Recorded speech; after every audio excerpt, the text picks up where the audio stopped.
Quand la Russie a envahi l'Ukraine, elle était redoutée dans le monde entier comme la deuxième armée la plus puissante du monde, juste après les États-Unis pour la puissance militaire. Elle était censée être une force irrésistible, une machine impitoyable et d'une efficacité brutale, submergeant et anéantissant toute opposition sur son passage. Mais en Ukraine, la réputation de la Russie s'est effondrée. Son armée prétendument toute puissante non seulement n'a pas atteint ses objectifs, mais a également subi des pertes inimaginables. Même ses unités les plus élites ont été anéanties, laissant les commandants humiliés du Kremlin dépendre de troupes mal entraînées, mal préparées et totalement démotivées, simplement pour maintenir une certaine apparence de contrôle sur la ligne de front. Voilà jusqu'où est tombée la soi-disant deuxième armée la plus puissante. Au cours de sa guerre contre l'Ukraine, elle a subi des pertes sans précédent à une échelle jamais vue depuis la Seconde Guerre mondiale. Bien que les estimations varient selon les sources, la plupart s'accordent à dire qu'environ 1,3 million de soldats russes ont été tués ou blessés. Aucune armée ne peut supporter ce genre de pertes, pas même l'armée russe. Et malgré une population massive de plus de 143 millions de personnes, ainsi que des campagnes de recrutement très efficaces qui ont permis au Kremlin d'ajouter des dizaines de milliers de soldats chaque mois. De façon assez constante, les pertes ont eu un impact majeur sur la force et la structure de l'armée. Alors que des centaines de milliers de soldats ont soit été renvoyés chez eux dans des cercueils, soit subi des blessures terribles et invalidantes qui les ont rendus inaptes au combat, les commandants russes ont dû régulièrement reconstituer leurs unités. Certaines brigades ont en fait dû être restructurées à plusieurs reprises. Au fur et à mesure que les pertes augmentaient, la Russie s'est rendue compte qu'elle manquait d'infanterie pour maintenir ses opérations en première ligne. Elle a donc pris des mesures drastiques, intégrant des troupes d'élite à ses unités de fusiliers motorisés. Soudain, certains des soldats les plus entraînés et compétents de l'armée russe se retrouvaient en première ligne lors des assauts. Cela inclut les forces aéroportées russes, les parachutistes VDV, les soldats des forces spéciales, les Spetsnaz et les fusiliers marins russes, l'infanterie de marine. Ces troupes d'élite sont généralement réservées à des missions spéciales adaptées à leurs compétences uniques. Ils ne sont pas habitués à être envoyés en première ligne sans équipement ni armure adéquat, traités comme de la chair à canon. En conséquence, malgré tout leur entraînement et leur expérience, ces trois unités spéciales ont toutes été décimées depuis. La VDV, par exemple, a été considérée pendant de nombreuses années comme l'une des meilleures forces de parachutistes au monde. Ces soldats figurent souvent au premier plan dans le marketing militaire russe, les vidéos de propagande et les campagnes de recrutement. Avant la guerre en Ukraine, ils accumulaient déjà un parcours exceptionnel de réussite. Que ce soit en Tchétchénie, en Géorgie ou en Syrie, ces redoutables parachutistes accomplissaient toujours leur mission. Déployés en avant ou derrière les lignes ennemies pour mener des attaques surprises, capturer des objectifs stratégiques et perturber les lignes d'approvisionnement ennemies, ils facilitaient l'arrivée de forces plus importantes. C'est ce qui s'est produit à la deuxième bataille de Grozny ou lors de la prise de l'Ossétie du Sud. Il était donc logique que la Russie tente d'utiliser les VDV de manière similaire lors des premières phases de sa guerre contre l'Ukraine. En effet, dans les premiers jours du conflit, des rapports font état du déploiement de parachutistes russes à l'aéroport de Hostomel à Kiev. On peut supposer que leur mission était de contrôler l'aéroport, limitant la capacité de l'Ukraine à contrer l'invasion du Kremlin par voie aérienne. Malheureusement pour eux, cette mission ne s'est pas passée comme prévu et est en fait devenue un tournant majeur qui a remonté le moral des Ukrainiens, pas des Russes. Parce que l'Ukraine avait anticipé que les parachutistes du Kremlin viseraient Hostomel, qui se trouve à moins de 10 km, soit 6 miles, de la capitale Kiev. Ainsi, lorsque les parachutistes ont atterri, les troupes ukrainiennes les attendaient. Pris en embuscade et encerclés de tous côtés, les VDV ont perdu des centaines d'hommes en quelques jours. Et ce n'était pas la seule perte. Des rapports ont également confirmé d'importantes pertes parmi les VDV lors d'autres grandes batailles pour des régions, des villes et des cités disputées, comme Zaporijia, Avdiivka et Pokrovsk. Nous ne pouvons pas savoir exactement combien de parachutistes russes ont été tués en Ukraine, et différentes sources donnent des estimations différentes, mais c'est certainement un nombre important. En 2023, par exemple, les services de renseignement de la défense britannique ont cité une déclaration officielle du général-colonel russe Mikhail Toplinsky, qui a déclaré que 8500 parachutistes avaient été blessés et qu'environ 50% des 30 000 soldats aéroportés russes avaient été tués ou blessés dans le conflit. C'était en 2023. Depuis lors, d'innombrables autres Russes ont perdu la vie ou ont été grièvement blessés en Ukraine, y compris les forces VDV. Et il en va de même pour les Spetsnaz. Ces soldats des forces spéciales sont mondialement connus et figurent parmi les plus redoutables. Ils ont une longue tradition d'opérations clandestines, d'actions directes, d'opérations de sauvetage d'otages, de sabotage et de missions de reconnaissance. En même temps, les Spetsnaz n'ont pas vraiment un parcours sans faute. Ils ont été impliqués dans plusieurs échecs assez spectaculaires au fil des années, comme la tristement célèbre prise d'otages du théâtre de Moscou en 2002 où des terroristes tchétchènes ont pris plus de 900 otages au théâtre Dubrovka à Moscou. Une confrontation de 57 heures a pris fin lorsque les forces Spetsnaz ont injecté une sorte de gaz soporifique dans le système de ventilation du théâtre, mettant hors d'état de nuire aussi bien les terroristes que les otages. 40 terroristes inconscients ou autrement neutralisés ont été exécutés, mais plus de 130 otages sont également morts, principalement à cause du gaz. Cela s'est produit seulement 6 ans après une autre prise d'otages ratée en 1996 qui impliquait également des militants tchétchènes ayant initialement pris en otage plusieurs milliers de personnes. Les forces Spetsnaz et fédérales sont intervenues avec de l'artillerie et des hélicoptères pour bombarder le site, causant la mort d'au moins 26 otages lors de la fusillade qui a aussi détruit un village. En bref, malgré leur réputation redoutable, les Spetsnaz ont souvent été associés à de la désorganisation et de l'imprudence. Jetés dans une guerre déjà désorganisée en Ukraine, ils avaient peu de chances de survivre. Selon les fuites du Pentagone, en 2023, environ 900 opérateurs Spetsnaz ont été initialement déployés en Ukraine. 775 ont été tués ou blessés. Depuis lors, il est probable que d'autres soldats des opérations spéciales aient été envoyés mourir sur les lignes de front en Ukraine, Mediazona indiquant en 2025 qu'au moins 1 millier d'entre eux ont péri.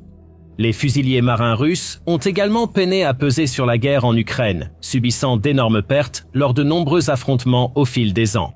Encore une fois, il s'agit de l'une des forces d'élite de la Russie. Les fusiliers marins, ou l'infanterie navale, comme on les appelle à Moscou, ont joué un rôle de premier plan lors de divers assauts côtiers à travers l'histoire.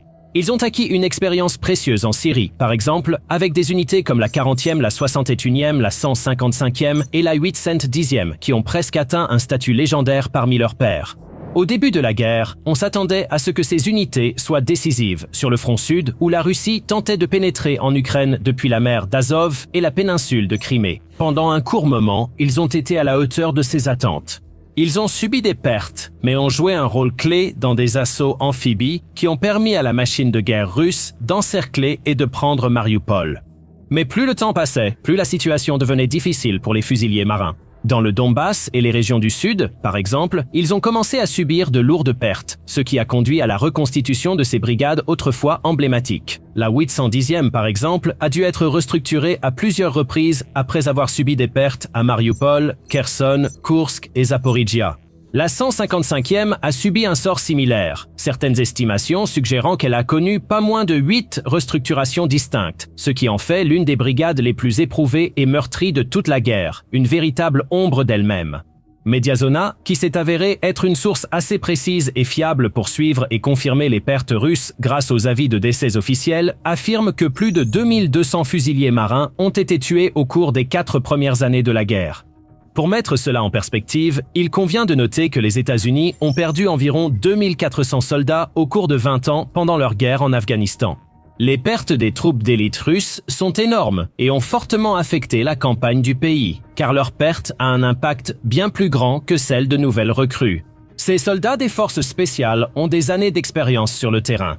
Dans la plupart des cas, ils ont consacré toute leur vie à l'armée et font partie de ceux qui sont les plus prêts à risquer leur vie pour leur patrie. Ils iront au-delà des attentes, se lançant tête baissée dans les combats les plus féroces, menant l'assaut et ouvrant la voie à ceux qui les suivent. Mais la Russie est très rapidement en train d'en manquer, en fait, il n'en reste presque plus. Mais avant d'expliquer ce que cela signifie et comment cela affecte l'état général de l'armée russe, vous regardez The Military Show. Et si vous n'êtes pas encore abonné, c'est le moment de le faire. N'importe quelle armée dans le monde aurait du mal après avoir perdu autant de ses meilleurs opérateurs, et la Russie ne fait pas exception. Quand les troupes de première ligne sont tuées ou blessées lors d'assauts suicidaires, les commandants du Kremlin ne s'en préoccupent pas vraiment. Ils peuvent facilement recruter d'autres hommes pour les remplacer, les faire passer par les programmes d'entraînement les plus basiques avant de leur mettre un fusil dans les mains et de les envoyer à une nouvelle attaque. Mais des unités comme les VDV, l'infanterie navale et les Spetsnaz sont loin d'être aussi faciles à remplacer. Même si le Kremlin trouve des personnes compétentes, il n'a pas le temps de former correctement la prochaine génération de soldats des forces spéciales. Un rapport du Small Wars Journal indique que les nouvelles troupes spécialisées russes suivent probablement la même formation accélérée que le reste de l'armée, risquant ainsi d'autres pertes parmi des opérateurs essentiels que le Kremlin ne peut se permettre de perdre. Et ce n'est pas tout. Après avoir subi de telles pertes, les 3 forces d'élite évoquées dans cette vidéo ont commencé à rompre les rangs. Elles ne sont plus aussi structurées ni disciplinées qu'auparavant, les 155e et 810e brigades de fusiliers marins de la garde ayant toutes deux été accusées de crimes de guerre. Il a été rapporté que ces fusiliers marins ont utilisé des produits chimiques interdits et exécuté brutalement des prisonniers de guerre ukrainiens. Les parachutistes sont également impliqués, certains étant apparemment mêlés au tristement célèbre massacre de Boutcha en 2022, au cours duquel des civils ont littéralement été massacrés dans les rues. En raison des doctrines soviétiques dépassées favorisant la microgestion jusque dans les plus hauts échelons, les commandants d'unités d'élite n'ont pas l'autorité ni la liberté d'exploiter au mieux leurs troupes. Cela crée une culture de méfiance qui, combinée à de lourdes pertes, ne fera qu'entraver la progression de la Russie sur le champ de bataille.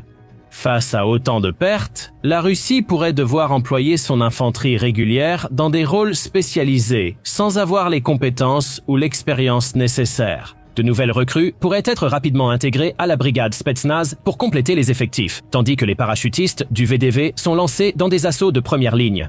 En bref, l'armée russe est dans un désordre total et il n'y a aucun espoir que la situation s'améliore de sitôt. En effet, même si l'on regarde au-delà des unités d'élite comme l'infanterie navale et les Spetsnaz, le reste du personnel russe n'est tout simplement pas au niveau requis pour gagner cette guerre. De plus en plus, ces soldats ne sont pas seulement mal entraînés ou sous-équipés, mais absolument inaptes au combat sous tous les aspects imaginables. Des rapports mentionnent l'envoi sur le front de personnes en phase terminale, amputées, de condamnés et de minorités ethniques, parfois piégées ou forcées par chantage à rejoindre la guerre. La Russie a également cherché dans d'autres pays pour renforcer ses rangs, recrutant des mercenaires africains et suppliant la Corée du Nord d'envoyer aussi des soldats. En conséquence, les statistiques montrent qu'en 2026, l'armée du Kremlin progresse à peine sur de nombreux fronts. Ces avancées sont d'une lenteur embarrassante et elles perdent même du terrain dans certaines zones alors que les contre-offensives ukrainiennes prennent de l'ampleur. Et quand on regarde le type de personnes que le Kremlin envoie se battre, et plus important encore, le type d'officiers placés à la tête de ces soldats, il n'est pas difficile de comprendre pourquoi. Parce que plus le temps passe dans cette guerre, plus les commandants russes deviennent brutaux et cruels. Il y a maintenant des centaines de vidéos qui circulent sur les réseaux sociaux montrant la dépravation de ces hommes qui n'ont aucun scrupule à torturer, maltraiter, exploiter et même tuer les soldats sous leur commandement. Certains sont enfermés dans des cages ou attachés à des arbres, d'autres sont électrocutés ou agressés sexuellement. Des rapports mentionnent des soldats jetés par paire dans des fosses et forcés de se battre à mort. De nombreux soldats subissent également de terribles blessures pendant leur temps sur la ligne de front, mais on les oblige à rester et à continuer de se battre au lieu d'être évacués pour recevoir des soins médicaux ou d'être démobilisés. Les commandants exigent fréquemment un tribut quotidien ou les cartes bancaires de leurs soldats, sous peine de torture ou de sanctions comme l'envoi en première ligne lors d'une attaque. Des vidéos montrent des hommes attachés, battus et forcés de se déshabiller en sous-vêtements dans le froid, ou même envoyés au combat avec des jambes cassées, boitant sur des béquilles, sans aucune chance de survie, à moins qu'un soldat ukrainien compatissant de l'autre côté ne décide de leur laisser la vie sauve. La machine de guerre du Kremlin est une ruche hideuse de torture, de corruption et de criminalité, et la situation ne fait qu'empirer. Des messages divulgués envoyés à un site web du gouvernement russe révèlent le désespoir des recrues russes et de leurs familles. Au cours d'une seule période de 6 mois, le site web a reçu pas moins de 12 000 plaintes accusant les commandants de corruption et de violence envers leurs propres hommes. Le chercheur russe Alexandre Arkhipava a passé au crible la masse de messages documentant les tactiques barbares utilisées par ces officiers, notant que beaucoup n'hésitent pas à recourir à la torture pour soutirer de l'argent à leurs soldats. Arkhipava ajoute qu'un grand nombre de soldats aujourd'hui, dont beaucoup ont rejoint la guerre parce qu'ils viennent de milieux pauvres et voulaient gagner de l'argent pour subvenir aux besoins de leur famille, sont contraints de céder jusqu'à 80% de leur salaire simplement pour rester en vie.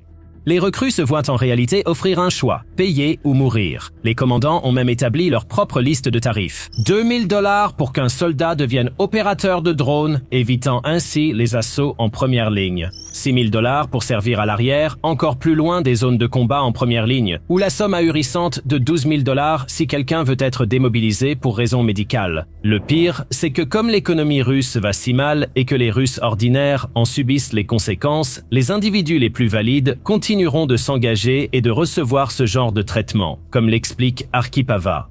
La situation en Russie, d'un point de vue économique, est très mauvaise. Les gens pauvres, ils sont devenus pauvres, alors ils partent à la guerre. Les impôts augmentent et c'est devenu un gros problème de savoir quoi acheter pour le dîner. Et c'est le prix de la guerre. C'est une situation misérable pour les recrues russes, mais c'est aussi un signe inquiétant pour l'armée du pays dans son ensemble. Avec de telles pertes, autant de corruption et un moral aussi pitoyable, comment le Kremlin peut-il espérer atteindre ne serait-ce qu'un seul de ses objectifs déclarés, sans même parler de gagner cette guerre? Pour l'instant, il semble croire que jeter toujours plus d'hommes dans le hachoir à viande est la seule option.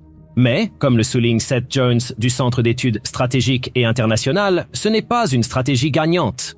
Les Russes jugent que cette stratégie est la moins mauvaise grâce à leur supériorité numérique, mais cela entraîne un nombre de pertes historiques, jamais vues depuis la Seconde Guerre mondiale. Les pertes sont désormais si extrêmes que la Russie manque en fait de place pour enterrer ses morts. Pendant ce temps, les autorités désespérées du pays en sont venues à flouter les images des cimetières militaires dans une tentative pathétique de cacher la dure et laide réalité de la situation. Cela ne peut pas continuer, ce n'est pas tenable. La Russie le sait et les données le prouvent. En effet, au cours des premiers mois de 2026, des rapports ont révélé que le Kremlin a finalement commencé à perdre plus de soldats qu'il n'était capable d'en recruter. Il fait tout ce qui est en son pouvoir, à l'exception d'une mobilisation générale, pour augmenter ses effectifs, allant d'incitations financières de plus en plus importantes et absurdes jusqu'à tromper les étudiants avec des vidéos de recrutement trompeuses. Mais cela échoue, et l'Ukraine se renforce, avec des drones plus meurtriers, plus de missiles longue portée et un moral en hausse, tandis que ses forces se retranchent et défient les Russes sur tous les fronts. Bientôt, les commandants de Kiev espèrent infliger jusqu'à 50 000 pertes à la Russie chaque mois. Leurs homologues russes sont trop occupés à rançonner et torturer leurs propres hommes pour se soucier de l'évolution de la guerre. L'équilibre des forces est en train de changer et la Russie se trouve du mauvais côté de l'équation. La ceinture de forteresse de Donetsk se profile à l'horizon. La Russie sait qu'elle doit tout donner face aux défenses les plus redoutables que l'Ukraine ait jamais créées.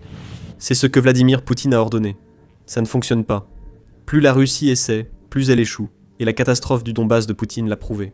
Ce qui devait être l'offensive qui mettait fin à la guerre a conduit la Russie à tout perdre, alors que l'Ukraine prépare le terrain pour la libération totale du Donbass à l'avenir. Tout cela se reflète dans les chiffres du champ de bataille. Parlons du territoire. La Russie a eu de mauvais résultats en avril, poursuivant une tendance observée depuis l'hiver dernier. Selon l'Institut pour l'étude de la guerre, ou ISW, les forces russes ont subi une perte nette de 116,01 km² en avril. Ce chiffre n'inclut pas les zones où de petites unités de soldats russes auraient pu s'infiltrer. Ces zones grises ne sont réellement contrôlées ni par la Russie ni par l'Ukraine, même si la Russie affirme qu'un seul soldat suffit à revendiquer une localité. Cette perte nette est la plus importante pour la Russie depuis août 2024, après plusieurs mois de rendement décroissant, où elle a sacrifié plus de soldats que jamais pour finalement perdre du terrain. En mars, la Russie a tout juste réussi à obtenir un gain net de 23,04 km² selon l'ISW. C'est suffisamment lent pour être considéré comme stagnant. En février, il y a eu un gain de 122,73 km² qui faisait suite à un mois de janvier où la Russie avait gagné 318,54 km². Additionnez les chiffres et vous obtenez que la Russie n'a gagné que 348,3 km² de l'Ukraine en 4 mois. C'est un chiffre ridiculement bas, et cela nous montre que Poutine est au cœur d'un désastre dans le Donbass. Vous voyez, 2026 était censé être l'année où le Donbass tomberait enfin sous la pression russe. C'est ce que la Russie voulait désespérément vous faire croire, et le Kremlin est même allé jusqu'à dire à l'Ukraine qu'elle devait retirer ses troupes du Donbass avant la fin mai, sinon l'Ukraine subirait toute la colère de l'armée russe. Cette colère se traduit par presque aucun gain territorial au prix de dizaines de milliers de soldats perdus chaque mois. Mais, Malgré tout, Poutine insiste pour s'emparer du Donbass. Il a même fixé une nouvelle date limite pour la prise du Donbass, septembre 2026. Cela n'arrivera tout simplement pas. Les chiffres ne collent pas, vous saurez pourquoi plus tard.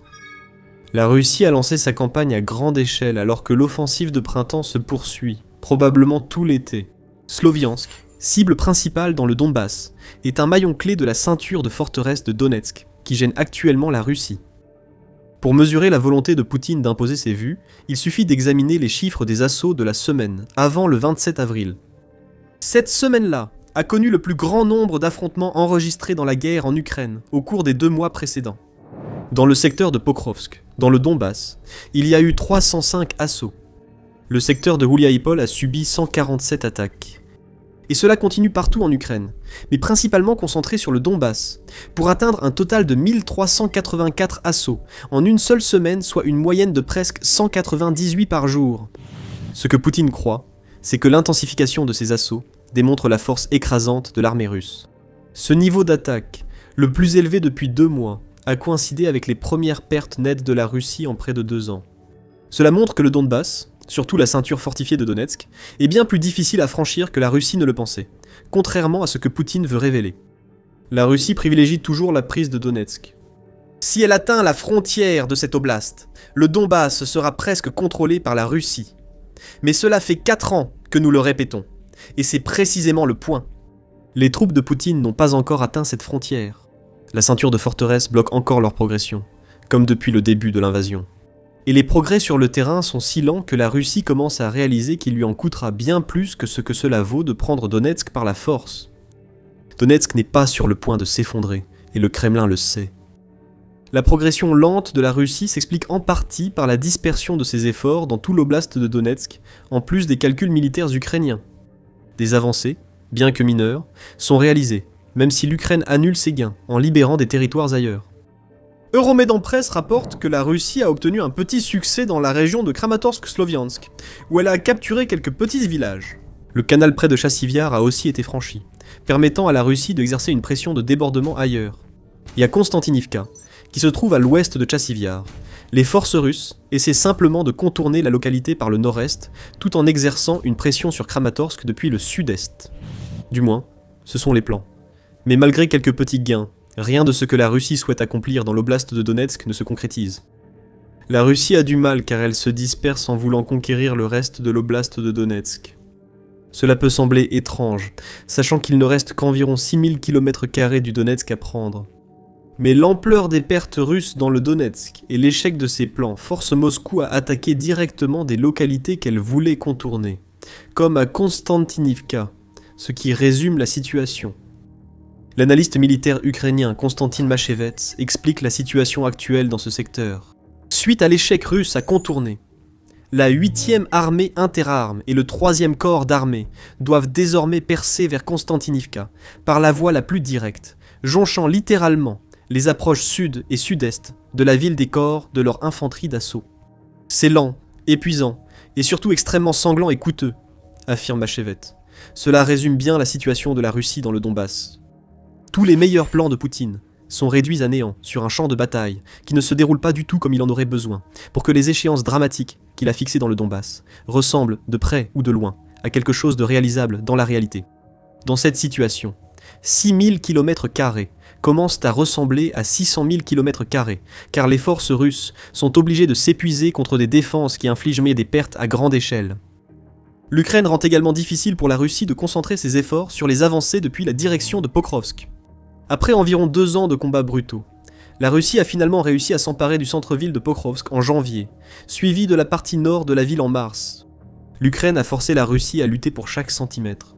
Selon le 7e corps de réaction rapide des forces d'assaut aériens de l'Ukraine, la Russie a perdu 15 000 soldats en 6 mois, jusqu'au 13 février, rien que dans le secteur central de la défense de la région. Ajoutez les nombreux autres secteurs de défense mis en place par l'Ukraine, et vous voyez que même alors que Pokrovsk était sur le point de tomber, la Russie perdait des milliers de soldats. Le plan de la Russie maintenant est d'avancer depuis Pokrovsk vers Belitska, qui se trouve juste au sud de Dobropilia.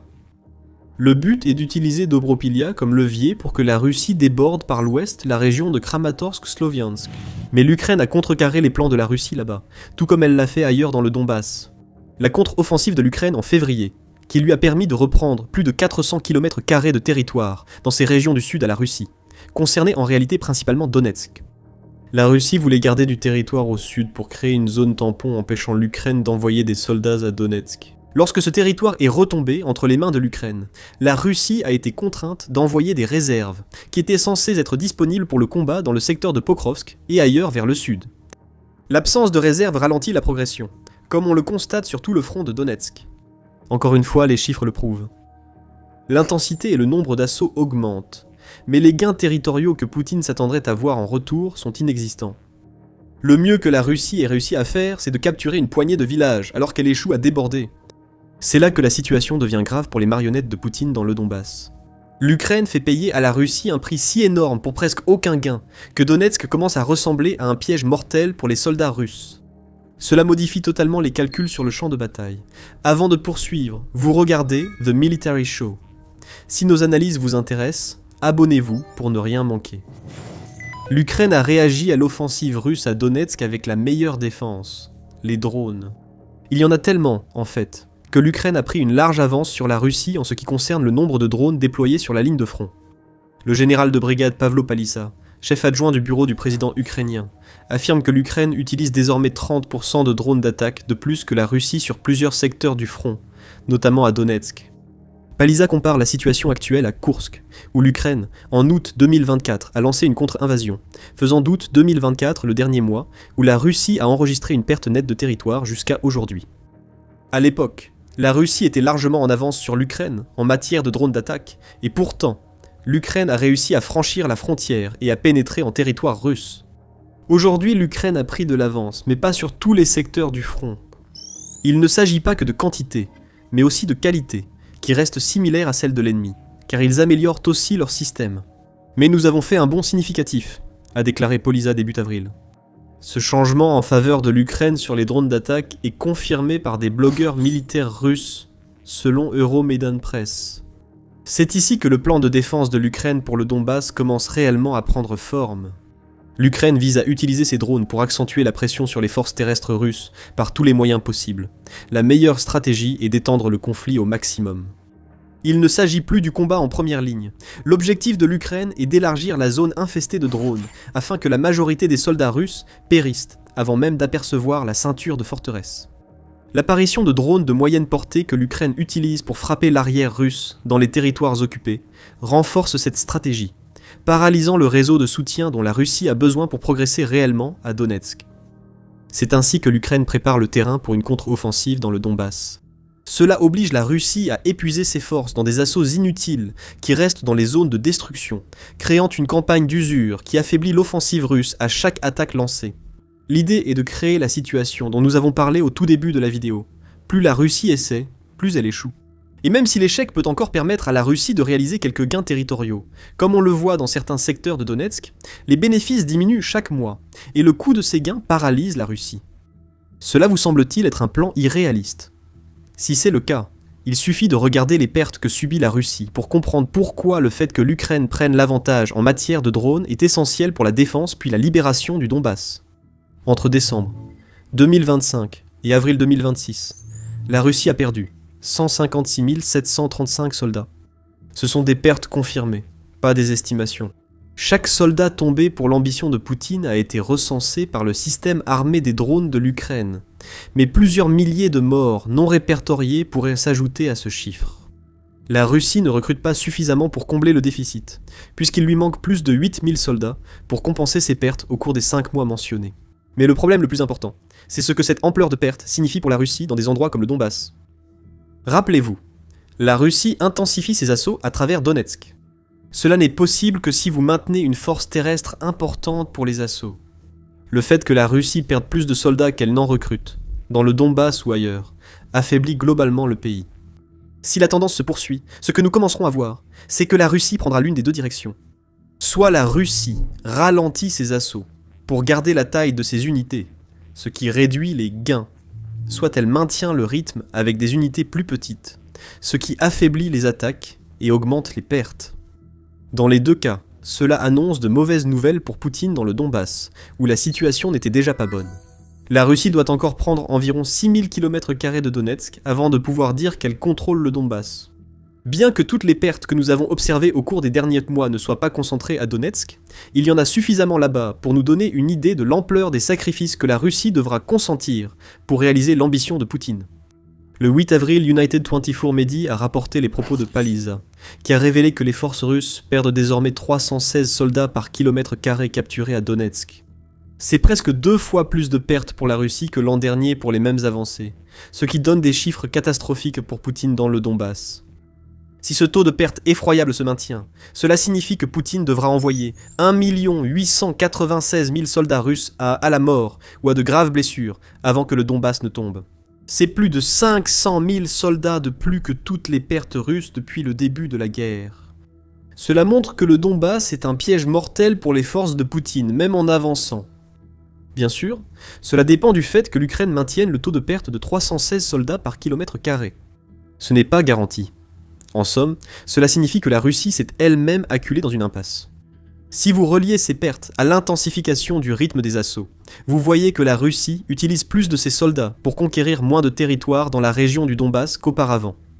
Bien que la Russie soit encore capable d'exercer une pression, elle ne peut pas le faire sur l'ensemble du front de Donetsk. Encore une fois, elle disperse trop ses forces et ses drones, à un moment où l'Ukraine dispose d'un avantage de 1,3 contre 1 en matière de drones. Ce qui finit par se produire, c'est que l'assaut russe est fragmenté. Les tentatives de contournement échouent, comme nous le voyons, et l'Ukraine peut continuer à progresser ailleurs, ce qui ralentit la Russie dans le Donbass. Examinons le meilleur scénario pour la Russie. Ce serait la chute de Donetsk et le contrôle du Donbass par la Russie. Selon Poliza, début mars, la Russie mettrait 1 an et demi pour y parvenir au rythme observé en janvier et février. Cela signifie déjà que l'objectif de Poutine pour septembre 2026 est hors de portée, ce qui est en soi une victoire pour l'Ukraine. Quand Poutine prédit un événement qui ne se produit pas, cela réduit les chances de la Russie de persuader l'Occident que l'Ukraine doit céder le Donbass. Une autre réserve sur les propos de Pulissa est qu'ils datent du 1er mars, alors que la Russie progressait plus vite dans la région de Donetsk. 1 an et demi paraît très ambitieux pour prendre le Donbass, surtout si l'Ukraine maintient ce niveau de pertes infligées à la Russie et l'accroît encore, et d'autres pertes sont encore attendues. Elles n'atteindront peut-être pas plus d'1 800 000, mais la Russie devra presque sûrement sacrifier des centaines de milliers de vies pour prendre les 6000 km² restants du Donbass. Et encore une fois, c'est le meilleur scénario possible. L'Ukraine fait tout ce qu'elle peut dans le Donbass pour s'assurer que ce scénario ne se réalise pas. Au-delà de la létalité du front et des zones létales que l'Ukraine a infestées de plus de drones que la Russie ne peut en gérer, l'Ukraine a lancé une campagne de frappe de drones à moyenne portée à Donetsk, qui détruisent les lignes d'approvisionnement russes et les systèmes de soutien pour ses troupes sur le front. Les routes de transport sur le périphérique de Donetsk et dans des endroits comme Holivka, Andrivka et Zourez sont frappées par la dernière génération de drones ukrainiens. Toutes ces frappes visent à ralentir davantage la Russie. Moins les soldats de première ligne sont soutenus, plus ils meurent pour chaque kilomètre carré conquis. C'est l'attrition au XXIe siècle. L'Ukraine en est devenue maître, et cela pourrait être la clé pour libérer le Donbass à long terme. La fondation Jamestown précise que les drones de moyenne portée ukrainiens frappent jusqu'à 100 km derrière les lignes, la Russie étant incapable de les contrer faute de défense aérienne. L'Ukraine doit désormais affaiblir chaque étape de l'offensive russe. Les chiffres du front attirent les médias, mais c'est la dégradation de la base de l'offensive russe dans le Donbass qui fera la différence. Et bien sûr, il y a toujours la ceinture de forteresses.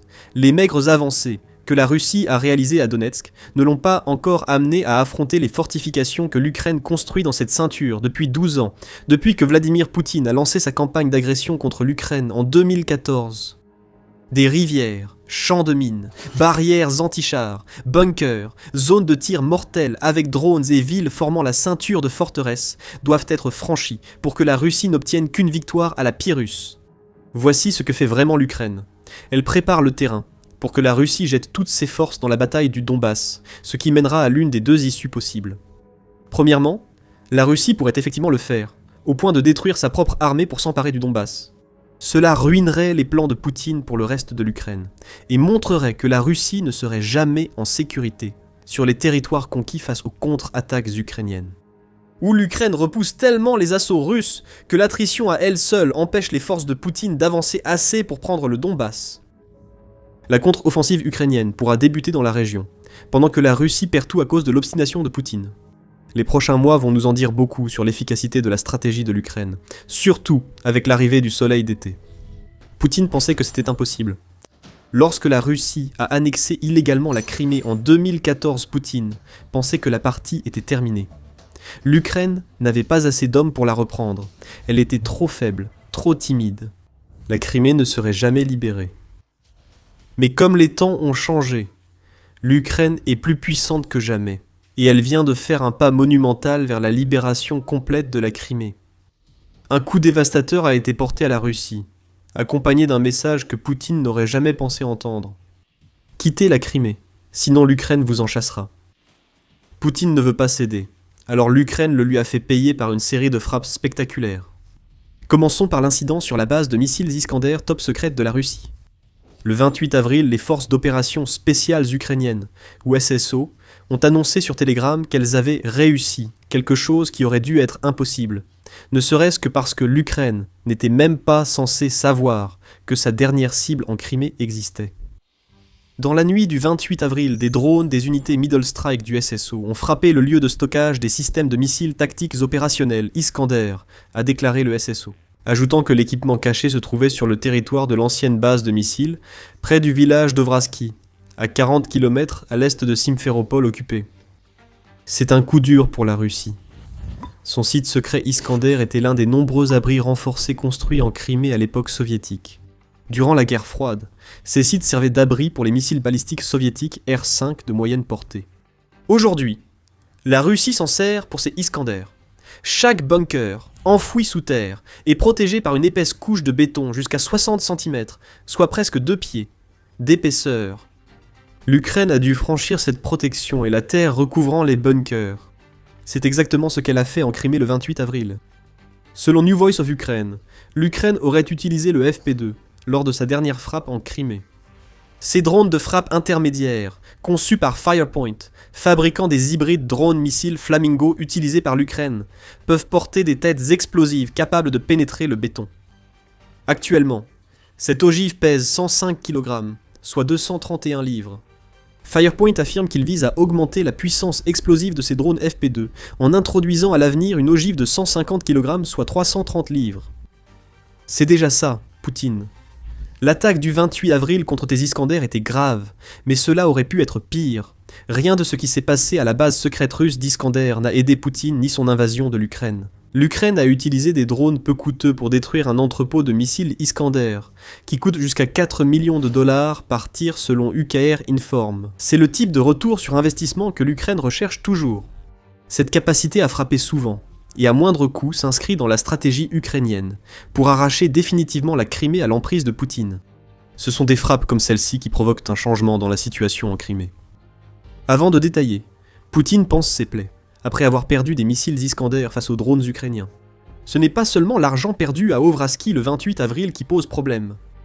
Poutine utilise les missiles Iskander pour terroriser l'Ukraine depuis le début de son invasion brutale.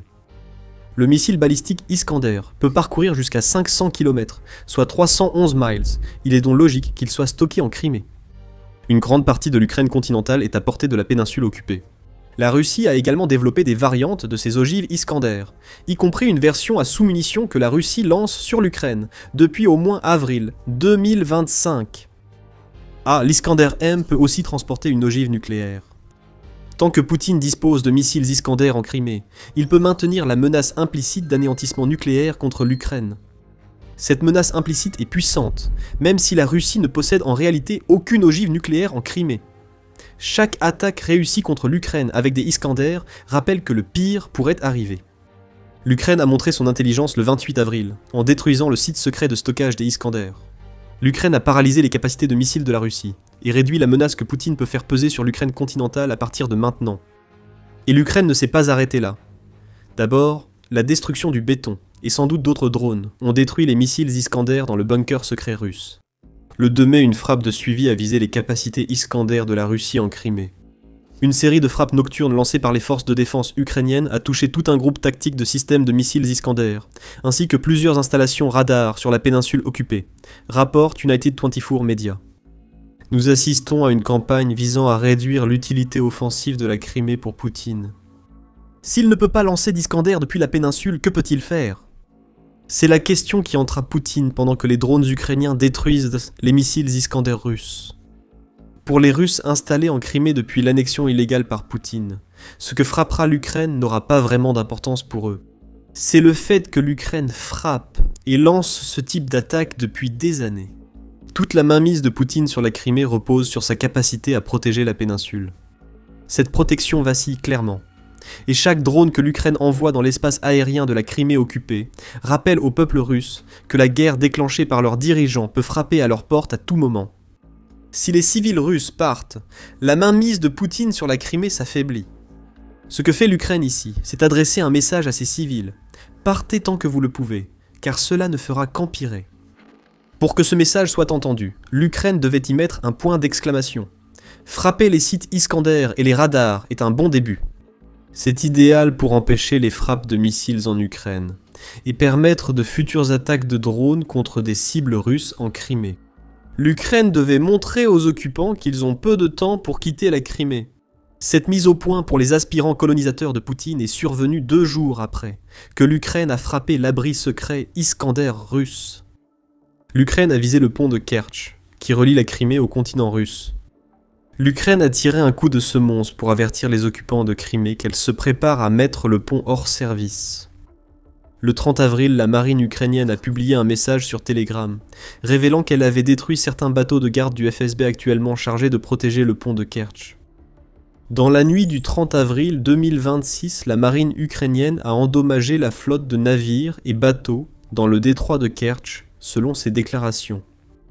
Elle a ajouté qu'elle sait exactement ce qu'elle a touché, déclarant « À la suite de la frappe, le patrouilleur du FSB de la Fédération de Russie, Zobol, et le bateau anti-sabotage Brakinok ont été touchés. À la suite de la frappe, l'ennemi a subi des morts et des blessés. Les bateaux ne sont pas le pont, mais ce n'était pas le but. L'Ukraine avait un double objectif ici. D'abord, elle a lancé l'avertissement mentionné plus tôt à quiconque, en Crimée occupée, et prêt, ou en mesure d'écouter. Les bateaux précisément censés garder le pont de Kertch sont en train d'être détruits. Si cela est possible, imaginez ce que l'Ukraine pourrait faire au pont. Ce n'est pas comme si l'Ukraine n'avait pas déjà attaqué ce pont. Cette ligne de vie vers le continent russe a déjà été frappée à plusieurs reprises. La plus récente en juin 2025, lorsque l'Ukraine a utilisé plus de 1000 kilos, soit environ 2200 livres de TNT, pour miner certains des piliers qui soutiennent le pont de Kertch. Cette attaque peut désormais être suivie d'autres frappes sur le pont. Cela nous mène au second aspect de l'attaque menée par l'Ukraine. Cela jette les bases. Aujourd'hui, ce sont les vedettes de garde russes qui sont éliminées. Demain, ce sera le pont lui-même qui sera visé. L'Ukraine établit des routes maritimes sûres pour envoyer ses drones et armes vers le pont de Kertch. Ce n'est pas un hasard si ce type d'attaque se produit alors que l'Ukraine introduit de nouvelles versions améliorées de ses drones dans sa guerre contre la Russie. Peut-être le plus célèbre de ces drones maritimes est le Sea Baby, et ce drone a reçu des améliorations en octobre 2025 qui portent en sa capacité de charge utile à 2000 kg, soit plus de 4400 livres. C'est 2 fois la quantité de TNT que l'Ukraine a utilisée pour endommager les piliers du pont de Kertch à l'été 2025, et c'est la dernière chose que la Russie veut voir foncer vers son pont vital en 2026. C'est peut-être ce qui va arriver maintenant, que les bateaux de garde sont neutralisés. Un enjeu plus important est en jeu ici. Ce qui peut sembler être 2 frappes isolées, quoique impressionnantes, en Crimée sert en réalité un objectif plus vaste. Tout cela vise à expulser la Russie de la péninsule occupée d'une façon inattendue, ce qui change tout. Avant cela, vous regardez l'émission militaire. C'est pourquoi nous faisons nos vidéos, pour expliquer ce qui passe souvent inaperçu pendant la guerre. Abonnez-vous dès aujourd'hui pour ne manquer aucune de nos analyses. L'Ukraine n'est pas près de reprendre la Crimée de façon traditionnelle. Envoyer des milliers de soldats pour attaquer la péninsule n'est pas une option. D'une part, l'Ukraine a besoin de toutes les forces possibles pour se défendre contre les assauts de la Russie sur le continent, en particulier à Donetsk, où la Russie a lancé une offensive de printemps qui va probablement se poursuivre longtemps cette année. Un assaut terrestre en Crimée demanderait des réservistes, qui doivent rester prêts à combattre dans l'Est ukrainien. Logistiquement, une attaque terrestre contre la Crimée reste difficile. Poutine a passé des années à amasser des troupes sur la péninsule, et on pense qu'il dispose toujours de la majorité des 32 500 soldats qu'il y avait stationnés en 2020 prêts à repousser une attaque terrestre. Même sans se préoccuper de sa défense, une attaque conventionnelle contre la Crimée occupée resterait un immense défi. L'Ukraine a très peu d'options pour faire entrer ses troupes sur la péninsule. Un assaut amphibie reste possible malgré la destruction de nombreuses unités de la flotte russe de la mer Noire par l'Ukraine durant la guerre. Tout cela a été fait grâce aux missiles et drones. L'Ukraine ne dispose pas vraiment de la capacité navale nécessaire pour faire traverser la mer Noire à des milliers de soldats et les amener en Crimée, et tenter une telle opération entraînerait inévitablement des pertes massives lorsque la Russie ouvrirait le feu sur les troupes arrivant. Traverser vers la Crimée via le Sivash, région de lagunes franchissables à marée basse, serait une meilleure option, mais reste très dangereuse. Le Sivash serait un point d'étranglement vulnérable aux frappes russes, tout comme la bande terrestre de 5 km reliant la Crimée à Kherson. L'isthme de Perekop, cette étroite bande de terre, est trop mince pour que l'Ukraine y transporte des troupes en Crimée sans subir de lourdes pertes dues aux défenses russes. Donc, libérer la Crimée de manière militaire traditionnelle n'est pas une option pour l'Ukraine. Ce n'est pas nécessaire. Comme mentionné plus tôt, la mainmise de Poutine sur la Crimée repose sur sa capacité à protéger la péninsule pour les citoyens russes installés après son annexion illégale. C'est un accord simple. Ces citoyens russifient la Crimée au nom de Poutine, et ils s'assurent que la Crimée ne soit pas bombardée chaque jour par des drones et des missiles ukrainiens. C'est l'opportunité pour l'Ukraine de libérer la Crimée. Une approche non traditionnelle de la péninsule est désormais en cours. La stratégie de l'Ukraine pour la Crimée vise à affaiblir le contrôle de Poutine en détruisant les moyens militaires censés assurer la sécurité du peuple russe sur la péninsule. L'offensive maritime de l'Ukraine contre la flotte russe de la mer Noire a constitué la première étape de ce plan. Au cours des 2 premières années de la guerre, l'Ukraine a systématiquement éliminé les navires de guerre russes qui faisaient partie de cette flotte. Elle continue. Dans la nuit du 18 avril, l'Ukraine a frappé 2 navires de débarquement russes en Crimée occupée. La stratégie initiale contre la flotte de la mer Noire a détruit ou neutralisé un tiers de ces navires, poussant Poutine à retirer les bâtiments russes de leur base au port de Sébastopol. Une faille était apparue dans l'armure russe protégeant la Crimée. En réalité, c'était bien plus qu'une faille. Une énorme brèche dans l'armure, puisque la force navale protégeant la Crimée pour la Russie a été déplacée à Novorossiysk, où elle était moins efficace. Avec la mer Noire dégagée à ce point, l'Ukraine a pu se concentrer sur la deuxième partie de sa stratégie, qui consiste en la dégradation continue et systématique des moyens militaires en Crimée même. L'Ukraine a affaibli la Crimée dans le sens où elle n'est plus en mesure de jouer le rôle logistique que Vladimir Poutine pensait qu'elle jouerait lorsqu'il a lancé son invasion. Les chaînes d'approvisionnement ont été coupées à destination et au départ de la Crimée, ce qui isole de plus en plus la péninsule de tout soutien. Parallèlement, l'Ukraine mène des attaques de plus en plus audacieuses contre la Crimée. Ceux mentionnés ne sont qu'une poignée d'exemples parmi de nombreuses frappes visant défense aérienne russe et rassemblement de troupes.